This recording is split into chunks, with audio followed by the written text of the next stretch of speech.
La sociología como campo disciplinar fue definiendo su objeto de estudio durante el siglo XIX en Europa. En las últimas décadas del siglo XIX, el sociólogo Emilio Durkheim intentó definir el objeto de análisis de la sociología. Sostuvo que en toda sociedad existen grupos de fenómenos que se distinguen de otros, que son analizados por otras ciencias de la naturaleza. Los fenómenos particulares que le corresponden a cada sociedad son los que constituyen el campo propio de la sociología.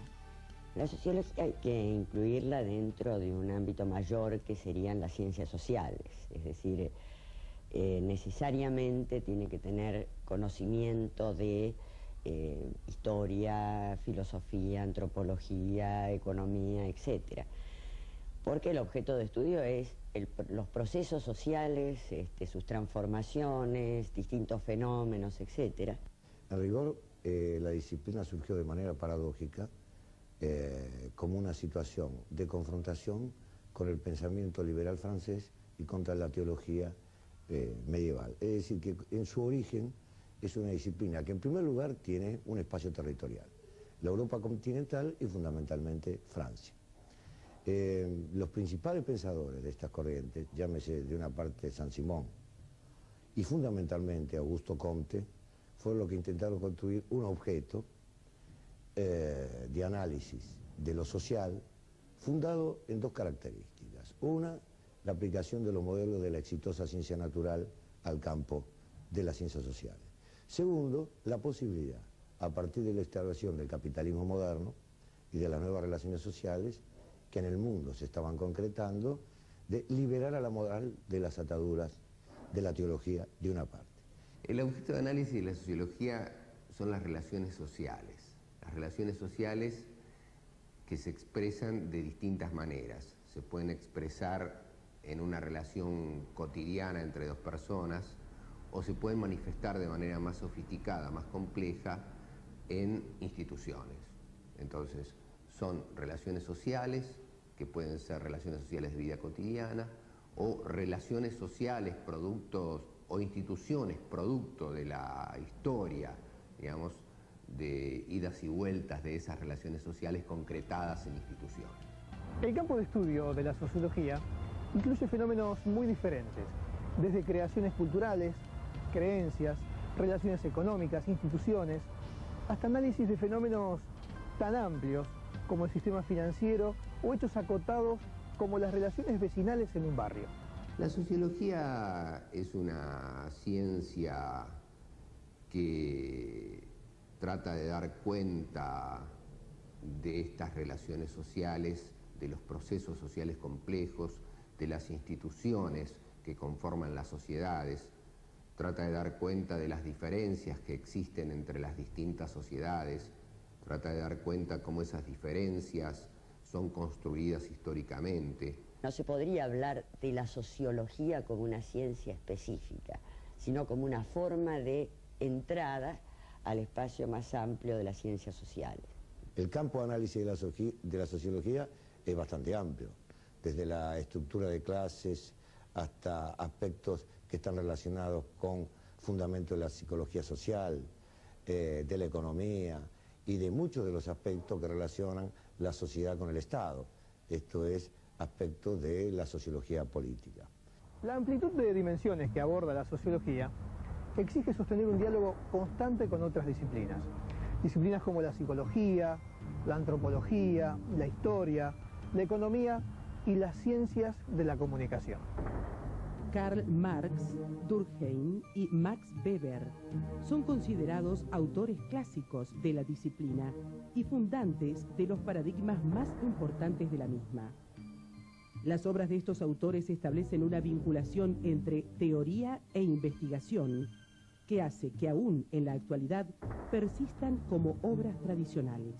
Las corrientes fundantes de la sociología tienen distintas vertientes. O sea, por una parte está, Comte, hacia 1830, donde por primera vez habla de la sociología como tal, es decir, como una ciencia capaz de estudiar con rigurosidad y con una metodología similar a la de las ciencias naturales, los fenómenos de la sociedad. Por ejemplo, el caso de Emilio Durkheim fue un avance significativo sobre esto, pues no solo consolidó algunos aspectos relacionados con lo que es la sociología, sino además que permitió, a partir de su obra, registrar los hechos sociales. Es decir, la posibilidad de tener registros empíricos de lo que ocurre en la sociedad, cosa que los primeros positivistas no habían abordado. Por ejemplo, el suicidio es un claro ejemplo de esta relación entre normas, sociedad y posibilidad de registrar estos hechos. Las principales corrientes de pensamiento que fueron fundantes de la sociología son las que se identifican básicamente con tres autores que uno podría llamar sin demasiado esfuerzo a los padres fundadores de la sociología. El francés Émile Durkheim, Karl Marx y Max Weber. En realidad estos tres autores son clásicos porque todavía hoy es posible, no todavía, hoy y muy productivamente, es posible encontrar en la lectura de sus textos elementos absolutamente productivos para mirar la realidad actual. Sin duda otra de las grandes corrientes que surge hacia 1848, 1845, va a ser el marxismo, que va a ser otra de los grandes aportes a las primeras etapas del pensamiento social, específicamente, digamos, tomadas después por la sociología, en la medida en que, como señalaba antes, el pensamiento marxista va a ser un pensamiento abarcador. Nadie puede decir que es economía, política, demografía, sociología o antropología. Todas las especializaciones de la sociología fueron desarrolladas tiempo después de la definición de su campo de análisis.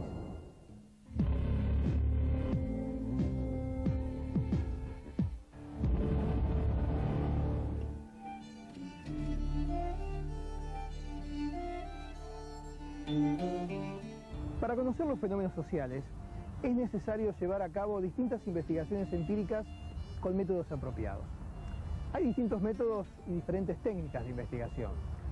Por ejemplo, las encuestas, las estadísticas, las observaciones etnográficas, las historias de vida. Estas son algunas de las técnicas de las que el sociólogo dispone para hacer su trabajo de campo. Durante mucho tiempo se supuso que la sociología se iba a convertir en una ciencia cuando lograra construir y aplicar métodos similares a los que utilizaban las ciencias naturales. Pero las ciencias sociales son muy diferentes a las ciencias naturales, porque se ocupan de investigar los comportamientos de sujetos que otorgan sentido a sus actividades y que pertenecen al mismo universo de significaciones que el investigador. Esta diferencia de objeto exige la construcción de otros métodos para abordarlo. Las dificultades son de distinto tipo en el abordaje de la investigación dentro de las ciencias sociales. Algunas de tipo metodológico, en la medida en que, como señalaba antes, como no hay fenómenos que estén aislados, sino que cada uno de estos tiene a su vez vinculaciones con otros, salvo en aquellos aspectos en que se trata de mediciones puntuales, como si me dijeras una encuesta de opinión, que también tienen sus bemoles, pero digamos, en general, la dificultad mayor es tratar de ver la conexión de ese fenómeno con los contextos más amplios que lo condicionan, lo reformulan, etc.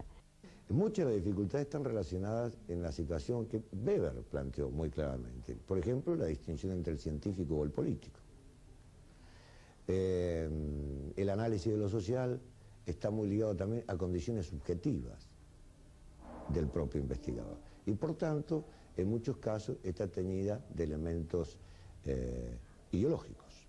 Esta distinción, que algunos plantearon como una neutralidad valorativa, el caso específico de Weber y otros pensadores contemporáneos, como el caso de Alvin Gorner y demás, replantearon respecto a la neutralidad valorativa, es uno de los problemas que no se presentan en otros campos disciplinares, por ejemplo, el campo de la física, la biología, la química. Además de realizar investigaciones empíricas, es necesaria la producción de teoría social. De lo contrario, la sociología se limitaría a conocer datos de algunos fenómenos, pero sin poder explicarlos completamente. Los pensadores clásicos no se limitaron al conocimiento de un aspecto puntual, sino que vincularon los fenómenos investigados con otros fenómenos relacionados a ciertos supuestos más generales sobre cómo entender la sociedad y a sus integrantes, logrando así desarrollar teorías muy abarcadoras sobre la sociedad. Con el tiempo, el desarrollo de la sociología estuvo ligado a un creciente empirismo, abandonando la construcción teórica. Esta tendencia hizo que los resultados de las investigaciones fueran perdiendo importancia. La sociología dentro de las ciencias sociales, al aportar un bagaje de información o estudios más específicos sobre la sociedad, me da la sensación que ha permitido ajustar ciertos aspectos más teóricos, más abstractos, en los cuales se movían algunas de las otras ciencias sociales o humanísticas, como es el caso de la filosofía, por ejemplo. Primero habría que definir qué es teoría social. El concepto de teoría social es muy amplio, porque involucra posiciones que provienen desde la filosofía, la antropología, la psicología, el psicoanálisis, etcétera, etcétera, etcétera. Y yo diría que muchos de los aportes que la sociología ha desarrollado en este plano es esta idea de construir un pensamiento sistemático en torno a la posibilidad de construir determinados objetos teóricos que son susceptibles de ser además puestos a prueba. La sociología no es un conjunto de saberes ya constituidos, sino que, por el contrario, se va recreando en forma constante. Esta dinámica hizo que, desde sus orígenes, el conocimiento sociológico se caracterizara por la variedad de sus abordajes, de sus métodos y de sus conceptos. Como en las otras ciencias, la sociología intenta crear un conocimiento objetivo, en el que no interfieran los prejuicios ni los valores personales del investigador. En esta disciplina, la objetividad aparece más como una meta que como un resultado inmediato de la voluntad del sociólogo. Al respecto, Max Weber afirmaba que el sociólogo debía suspender sus juicios valorativos frente a lo estudiado, declarando sus posiciones para que el lector no fuera engañado. El famoso trabajo weberiano de la distinción entre el político y el científico. Y la obligación del científico de mantener una neutralidad valorativa en función de los materiales que analiza. Esto no solamente estaba en el pensamiento weberiano. Weber, que recogió muchas de las afirmaciones de Marx y que probablemente fue el que introdujo muchos de sus aportes en el campo de la sociología académica, sostenía cuestiones muy parecidas. Por ejemplo, al final del prólogo a la contribución a la crítica de la economía política, Marx, citando al Dante, dice: abandónese aquí todo prejuicio, abandónese aquí todo preconcepto. Y en la introducción del 57, el mismo Marx sostiene que la construcción teórica objetiva es aquel momento en que el investigador prescinde de las condiciones inmediatas de su propia realidad, porque obviamente, como diría Foucault, todos somos cuerpos atravesados por realidades, tensiones y relaciones sociales. La sociología aborda situaciones o temas que los miembros de la sociedad suponen conocer. Muestra aquello que no es evidente desde el sentido común, pero con el fin de encontrar sus causas ocultas.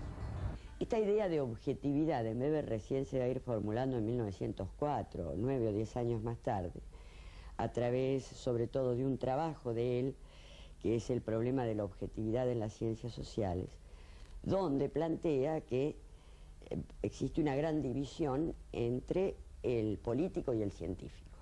Y entonces va a tratar de cuestionar estas vertientes del marxismo diciéndole que son políticas ideológicas y que la única ciencia cierta es la ciencia objetiva. Pero realmente basta leer a Weber, que por una parte se presenta con un formalismo a veces,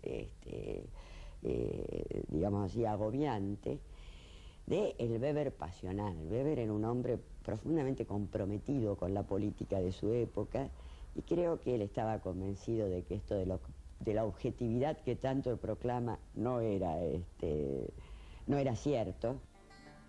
Pierre Bourdieu escribió en Capital Cultural, Escuela y Espacio Social que la sociología es una ciencia que incomoda, porque devela cosas ocultas, y que se trata de cosas que ciertos individuos o ciertos grupos prefieren esconder o esconderse, porque ellas perturban sus convicciones o sus intereses. Bourdieu se refiere a que la sociología es una ciencia que incomoda porque toma en cuenta, si se quiere, los mejores momentos, digamos, de la sociología, o la sociología en su definición más estricta, como disciplina que trabaja sobre las convenciones sociales, que desmonta convenciones sociales, que trabaja básicamente contra el sentido común. Entonces, cualquier disciplina que trabaje contra el sentido común, los sentidos comunes tienen aceptación cultural, tienen sustento institucional, tienen legitimidad y a veces tienen el amparo de la legalidad.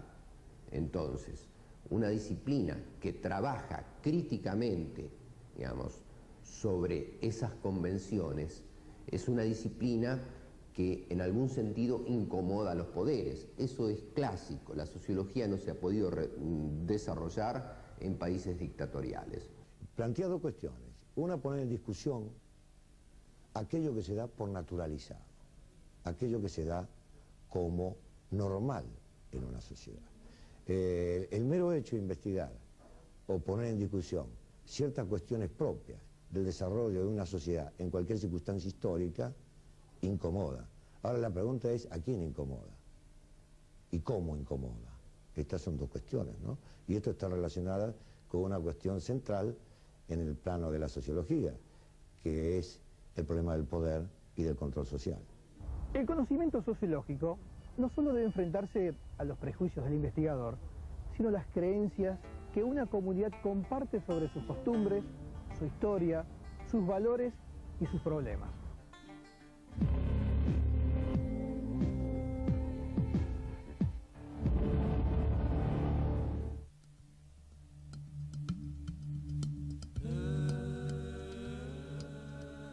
A principios del siglo XX se creó en la Universidad de Buenos Aires la primera cátedra de sociología a cargo de Ernesto Quesada. A mi modo de ver, el primer gran libro de sociología en la Argentina es el Martín Fierro.